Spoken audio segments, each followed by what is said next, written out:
Those aren't fireworks you hear, at least not yet. That's a boom from the Woody Hayes Athletic Center. Sorry for the 4th of July pun, but the Buckeyes have a new commitment. That is Berm. I am Austin. And what did Ohio State do today? Commitment number 21 in the books for Ohio State. Commitment number 20 came on Thursday afternoon, as everyone on the Austin and Berm show already saw with the interview that I had with Luke Fahey, the quarterback commitment for the Buckeyes. Today, it's Jamir Perez, defensive tackle, Cleveland, Glenville, former Florida Gators commitment. He did not waste time. There was a lot of people, Austin, on Tuesday night. Jamir Perez tweeted that he had big news coming for Friday. The assumption from many was that it was going to be a decision to reopen his recruitment and that he was still going to wait a little bit before announcing his commitment to Ohio State. That is not the case. He is in the fold for the Buckeyes officially, publicly. This has been done for a couple of weeks since his official visit to campus over the June 13 weekend. But he's a player that a lot of people, it's funny, and I don't want to start this episode of Snap Judgments on 97.1 The Fan or 10 TV or 10 TV Plus by complaining about Ohio State fans, because I know we've had it rough lately. Okay, it's been a rough couple of weeks on the recruiting trail when it comes to some of the perception nationally. But I do hope that the average Ohio State fan that was lamenting and pissing and moaning when Jamir Perez committed to Florida about how big of a loss it was and how embarrassing it was to lose a player like this to the Florida Gators is now celebrating equally as hard that he's in the Ohio State recruiting class. I think that's only fair. Yeah. And people are going to look at the ranking and say, well, he's only the number 60 overall defensive tackle in the country. Why should we get that worked up? But you can't get mad if he goes elsewhere. And if you don't celebrate if he comes to Ohio State. And now he's a Buckeye. And it is a player that the Buckeyes have been watching for a year, evaluating for a year. He camped with Larry Johnson last summer. He was very good, but he was overweight. He was about 360 pounds when he camped last summer. He then played 1 year at Glenville in Cleveland, dominated when he was healthy for the Tarblooders, broke his wrist, spent a lot of time dealing with that throughout his junior year.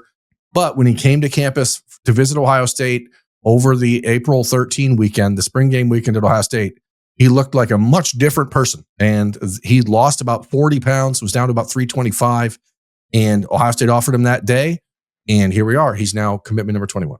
Yeah, it almost makes you have to take some of the highlights here, which there are some really impressive ones. We've got the huddle video. If you're watching the Austin and Berm Snap Judgments here on the YouTube channel, Berm's going to queue up those and play those here in a second. But it's like you have to take it with a little bit of a grain of salt because he's now going to be playing at a different weight, different level of athleticism, different level of confidence, perhaps.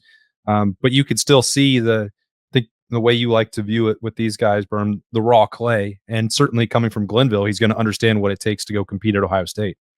Yeah, and again, one thing that people will notice, if you really spend time looking at these highlights, you're seeing a kid who just knows how to use what he's been given naturally, and he is massive. I mean, he is it's been probably since Jonathan Hankins, at least that I can really find an Ohio State defensive tackle of this size, 6'4", now about 330 pounds, plays a little high. He'll learn technique from Larry Johnson. If there's one thing Larry Johnson is going to teach you, it's going to be technique, but he's also going to learn the Ohio State weight program from Mick Marotti. And that's where I think he's going to turn into a really dangerous type of defensive tackle in the Big Ten. Jamir played his sophomore year at Lutheran West High School in Rocky River, Ohio. That's not exactly a powerhouse. It's not a school that invests into its football players the way Glenville does. So when he made the decision to go to Glenville and finish up his high school career there, it was a pretty telling sign that this is a kid that's not just like trying to get noticed, but a kid who understood the assignment and wanted the work.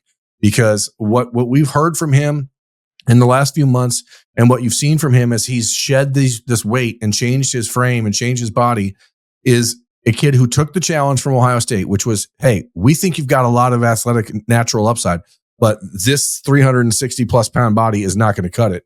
And as a high school kid to go out and really commit to changing himself, he did it. And then you see the results immediately on the field at Glenville. And even at this time, he was closer to 345, 350. What he is now versus what he's going to be in the future is really exciting. I think it's a steal for Ohio State. I know that's my job to say it. I know people will view it as scarlet and gray covered glasses, but at that size. Just compare him to the other top national defensive tackles. There are not many of them that have this frame. And in fact, folks will hear this as you and I wrap up Snap Judgments. We have a pretty lengthy interview with Jamir. He told me that one of the things growing up, he always thought he was going to have to play in the SEC because he thought body types like his were only being used at Georgia or Alabama. And I think, well, maybe, but there's just not many of them who grow up like this in Ohio. So when you find one, you can't let him go. And that's why it was important that Larry Johnson, Ohio State, made sure that Jamir was their guy. Once you said Jonathan Hankins, the only thing I saw on those highlights was like a developmental version of Big Time Hank, which has got to be exciting because those aren't necessarily the way the nose tackles, the one techniques or whatever you want to call them that Ohio State has been churning through for the last dozen years. Those guys are pretty rare. So you mentioned that already, but if you have that frame and it's in Ohio, you got to take that. We've talked about expanding sort of the recruiting net for the offensive line at Ohio State. This, I think, is a pretty good example of Ohio State needing and then actually following through to do that on the defensive line. Yeah, and it's also an example of what Larry Johnson still does really well. I mean, this recruitment, and again, I think people are going to really like the interview with Jamir. It is insightful in a number of ways that I personally didn't anticipate it being when we set up the conversation. This is a kid who told me that he wasn't sure if he was going to end up at Ohio State because he just didn't feel like Larry Johnson was talking to him as much as he wanted a coach to talk to him. Mm-hmm. And it was Johnson and Ryan Day and Ted Ginn Sr. who turned him around and said, hey, it doesn't matter how much I talk to you now. If you're not good enough to play at Ohio State, like this is what you have to do to be able to play here. Once you do that, I promise you, I want you here, but I need you to do your end of the bargain. And Jamir Perez, to his credit, much more emotionally mature about this than I would have been at that age. And he handled it really well. He admitted that he probably got a little bit stars in his eyes when he took his official visit to Florida and committed there. Nobody knew what he was going to do. He said his coaches at Glenville didn't know he was going to commit, and he probably just made an emotional reaction. I was actually really stunned at just the maturity mentally here from Jamir, and I'm excited for people to see that. But the body is rare. It is different than what you see in high school football in Ohio. And, for a kid that didn't feel he was wanted by Ohio State at points in his recruitment, I bet it feels pretty good to know that players like Emmanuel Ruffin, a 4-star down in Alabama, have tried to find their way into the Ohio State recruiting class in the last couple of weeks. And the Buckeyes said, no, we got our guy. Our guy's Jamir Perez. And that's the type of thing that you can only really gain with the maturity that comes from those tough conversations. And he certainly had them. Well, you got your guy, Jamir Perez, to join you for Snap Judgments as well. So let's not wait any longer. Let's hear directly from the newest commitment to the Ohio State recruiting class. As promised, I am now joined by Jamir Perez, Ohio State's latest commitment number 21 in the class of 2026. Congratulations, Jamir. How does it feel to have this off your shoulders, man? Personally, for me, it feels great because now it's been a lot on the build-up side, and for me, kind of all the offers were such a rush. My sophomore year, I was injured, and I have sophomore year, so in my junior year, I had a broken hand and wrist. So, but still playing through that and playing through adversity. So once the offseason hit and I just started blowing up out of nowhere, everything was such a rush. Everything was such like, oh, what should I do? It's so exciting and everything. And, that commitment to Florida, I feel like I kind of rushed for me. I kind of rushed it because I didn't really understand the politics in the game to everything, Yeah. And I don't think a lot of people understand, Jamir. I don't mean to cut you off. I don't think a lot of people understand the pressure that is put on people in your position on these official visits. I'm not trying to, but it is overwhelming. And if you're not there with a large support group, or if you're not there in the room with people who have your best interest at heart to tell you, hey, let's slow down, things can get a little out of hand. And my bad. Go ahead. No, and I think that people need to know that that's part of this process. you see, with that part, it was genuinely me. The coaches, they weren't particularly in a rush to get me to commit at all. Yeah. It was mainly me because I didn't understand everything at that time, and I was just like, I think this is the best option for me right now. And so therefore, I can't entirely blame nobody else but myself, Yeah.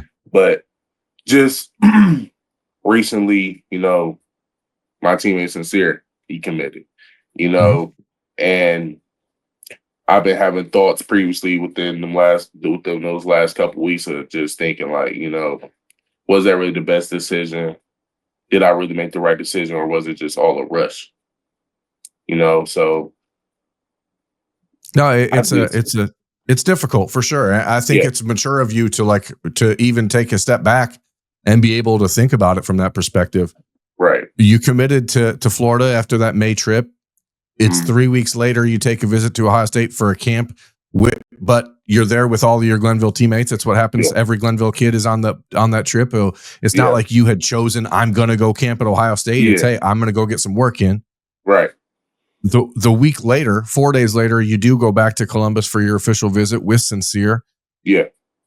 How did that visit change things for you, and how did it give you the perspective that you needed to say, hey, maybe I need to readjust? So for me, it was like, okay, we got previous teammates there, Arvell, Bryce, Demarion, Toe, and talking to them, and that's just how rich the Glenville to Old State pipeline is, and then with Sincere commitment, it was just, that's my dog, you know what I'm saying?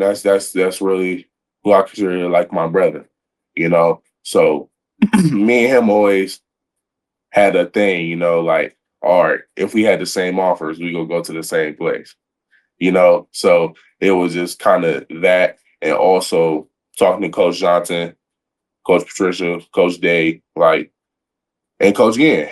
They really had to sit me down so I could have an understanding of what's going on, and then just talking to Coach Johnson, the love I got. And he always had love for me, and there was always love there.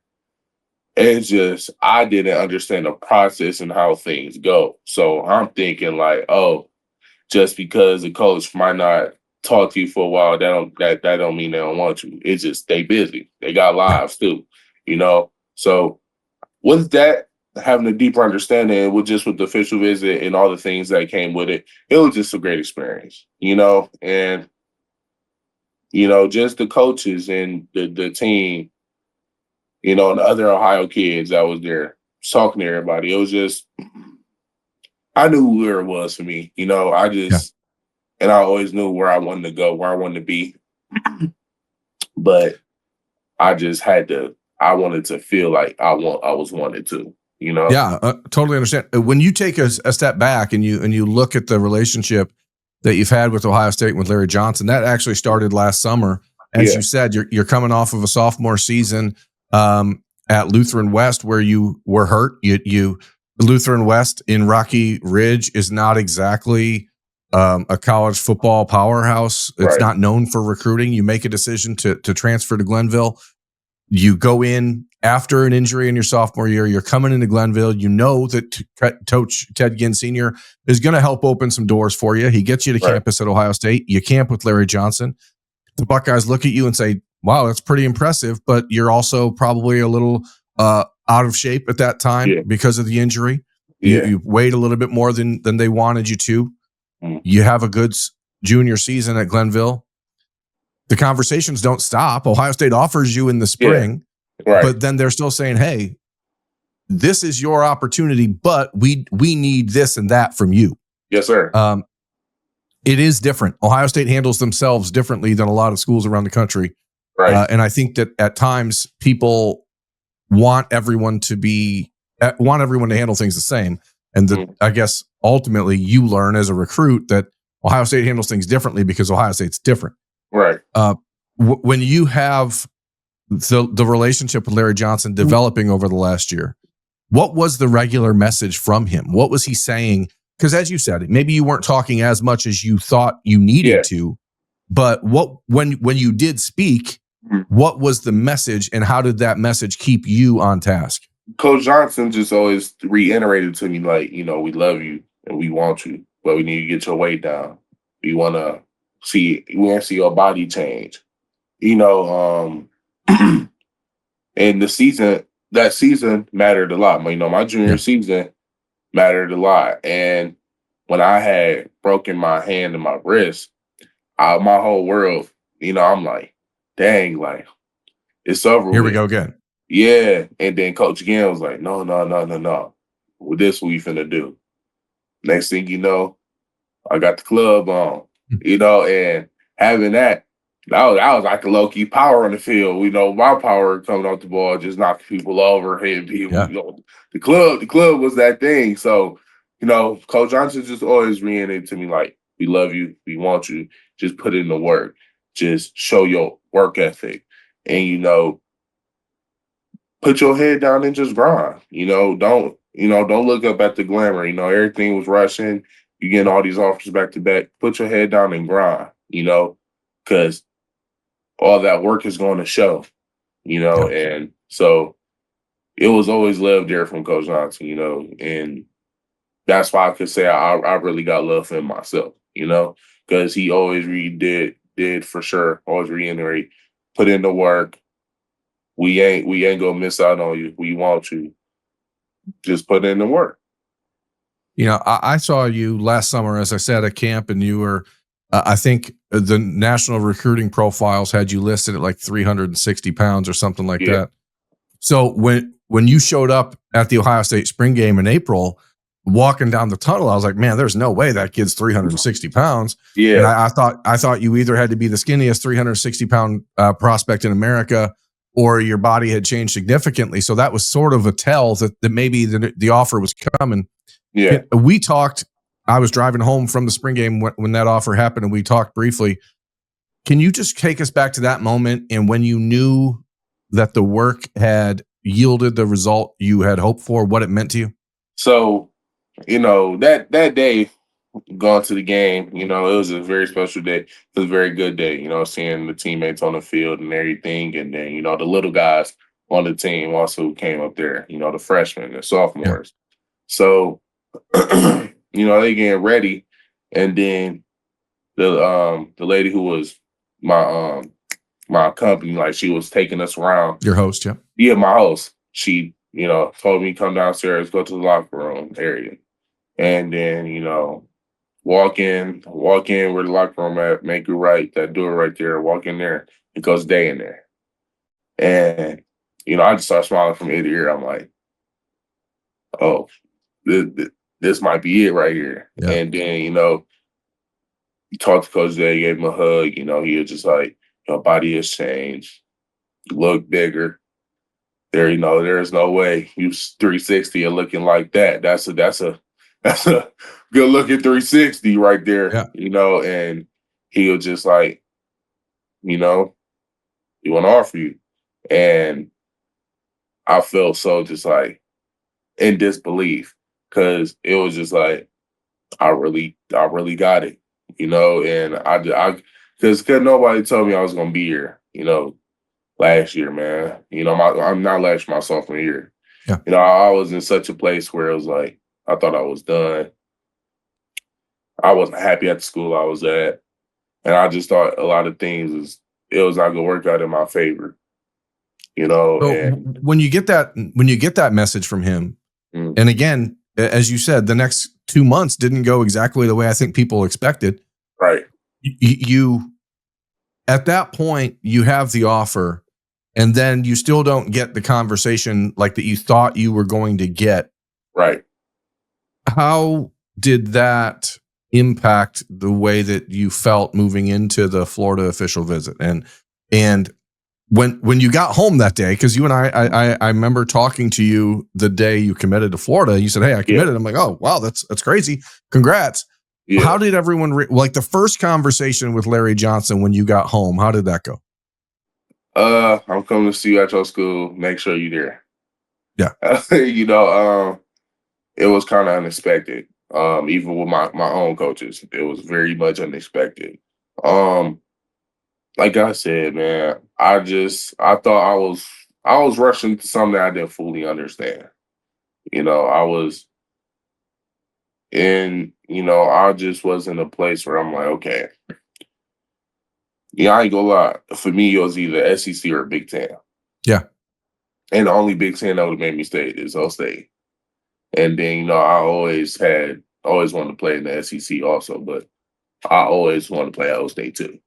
Yeah. So it was, I'm thinking, I'm like, okay, the conversation I'm wanting is still not there. But, we conversate. I'm talking to Coach Washington. No, I'm not talking to Coach Johnson. I'm talking to Coach Washington. I'm talking to everybody, Yeah. And I'm just thinking, I'm like, I don't know.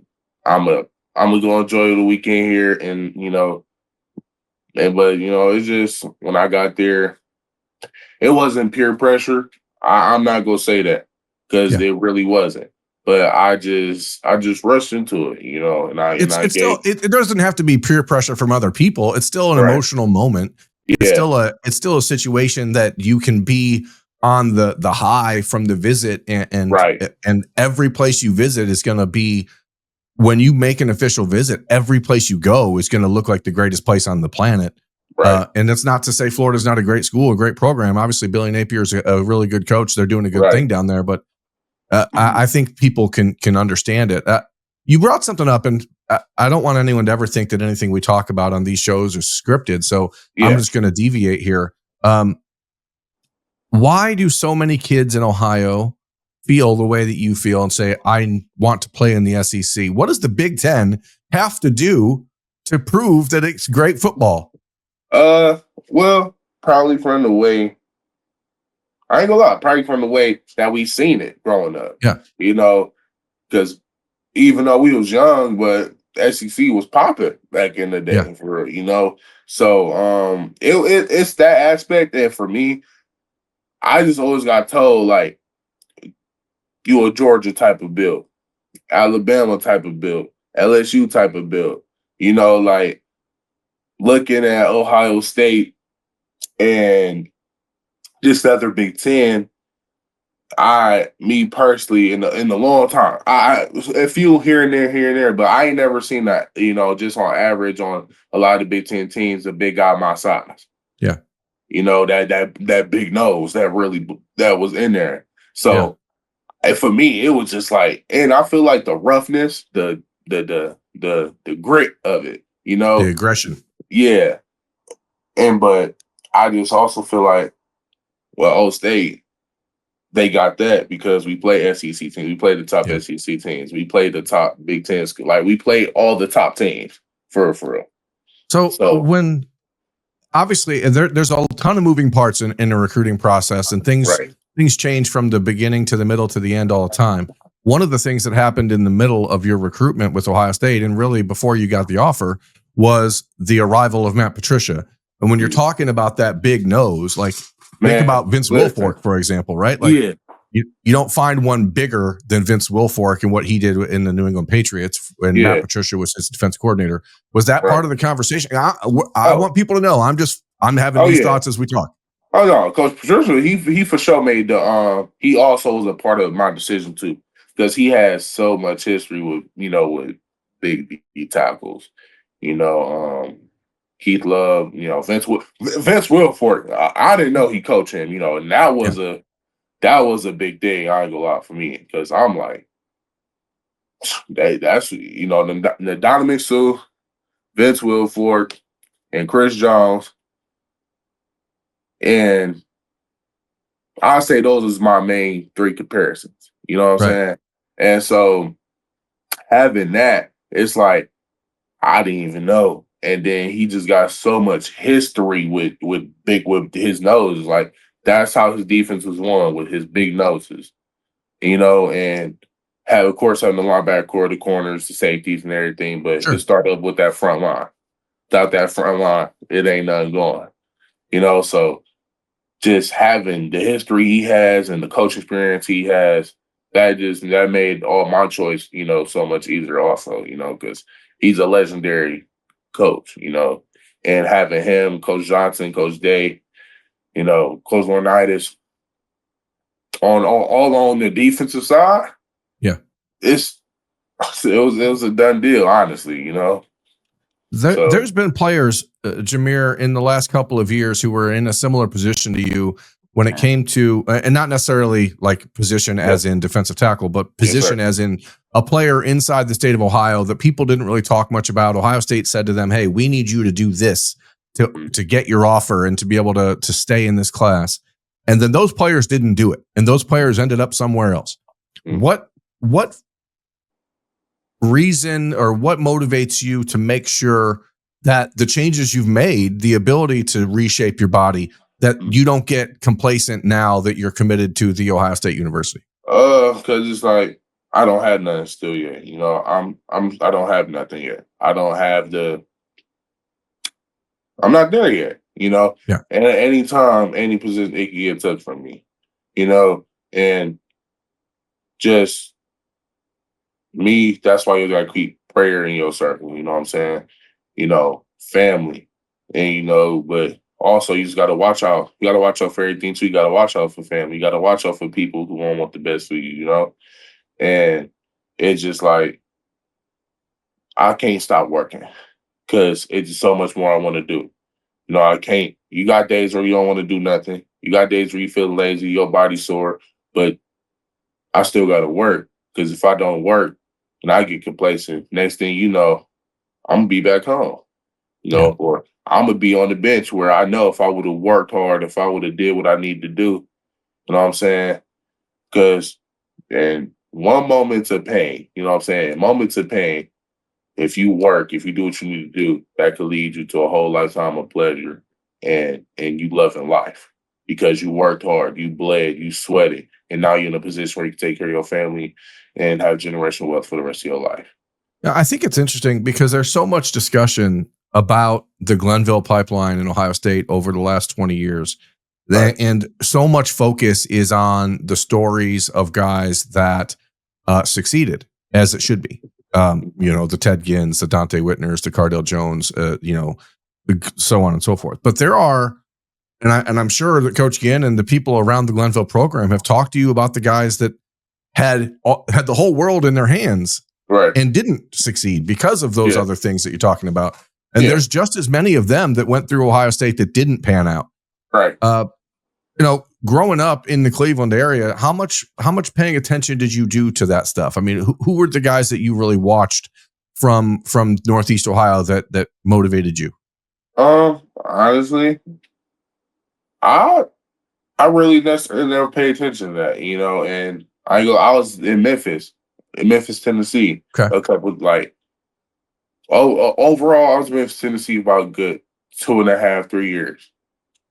And I played football, but I mainly play football up here, Okay. And I really ain't start paying attention for real until it was my last year in Little League or uni football. I was like 13, 14. And that's when I started paying attention to, the Toes, the Bryce West, VLD, just a lot of the players who was getting that attention, that recruitment. And, and that's when I had to understand and had to really think about like, oh, this is serious. Like this is really for real, because I really didn't understand it when I was younger, and the only person I really could give, who I really noticed was my cousin Willie Henry. Mm-hmm. He came from Glenville, went to Michigan, ended up getting drafted to the Ravens. Mm-hmm. And that was probably the only person who I really looked up to and was like, okay, I want to do that. Yeah, it's worth, honestly. I mean, I'm not going to give you summer homework or anything, but I mean, there is a litany of guys from Glenville that have gone through that made it, and a handful that did not. And I think you can learn just as much from those that didn't, as you do the guys that did. Now that you're committed, getting ready to, you guys have already started practice for your senior season at Glenville. Yeah. How do you get better, Jamir? What is your focus as you head into the senior season? And now that you're officially a member of this Ohio State class, how do you represent the Buckeyes moving forward? Playing hard, hitting hard, being a leader on the team, making sure that the team just know, forget all the offers, forget the commitments, forget the glamour, and all that. I'm trying to win this year. I'm trying to win the state championship. It's time to work. It's time to get in the need and gritty because we got a schedule this year. Yeah. And for us, we gonna be 1-0 every week. It's our goal is to go 1-0 every week because we try to win, and it's in this time. It's that senior year. So it's like it ain't no games to be played. There's not it's gonna be some heat. Maybe you throw the club on just for fun. Yeah, it's just fun. I might just throw the club on, whack a couple people, but last thing I got to ask you, because I think it brings it full circle here, and I hope that yes, you don't mind my No. moving all over the conversation. But for a year, you went through this internal dialogue of, does Ohio State really want me? Right. And in the last month, while Ohio State's waited for you to make an official public commitment / decision, they've had to tell other higher rated defensive tackles, no thanks, we've got our guy. Yeah. Has that given you a sense of like validation? Like, hey, this is real this time? Yes. And also for the fact, I don't want to sound like biased or anything. But you should. Got to promote yourself. But honestly, I don't know any genuine big nose like me in the country for real, in my class. I don't feel like, and I give credit where it's all due. The people that's ranked higher than me, I respect. They earned that, But for me, knocking on wood, this would be the year I'm not injured. I don't have no injuries. And I'm going to show, I might not be the 4 or 5 star. I might not be the number 1 in the country. But I'm for sure that guy that gonna put the country on warning, like, okay, this the real nose tackle about this class. Yeah, well, so you're going to Ohio State, Jamir, and that speaks volumes. That says a whole lot more than any national recruiting ranking. And honestly, the ranking that matters the most is 4 years from now when you're getting your name called in the NFL draft, and what you've done to put yourself in that position. So congratulations. I could talk about this stuff all day, but I want you to be able to celebrate your decision and celebrate the 4th of July. Congratulations on making your decision. That is Jamir Perez. I'm Jeremy Birmingham for Austin Ward, who joined us earlier on Snap Judgments. Thanks for watching 97.1 The Fan, 10 TV Plus in Columbus. Have a great rest of your holiday weekend, everyone. We'll talk to you later.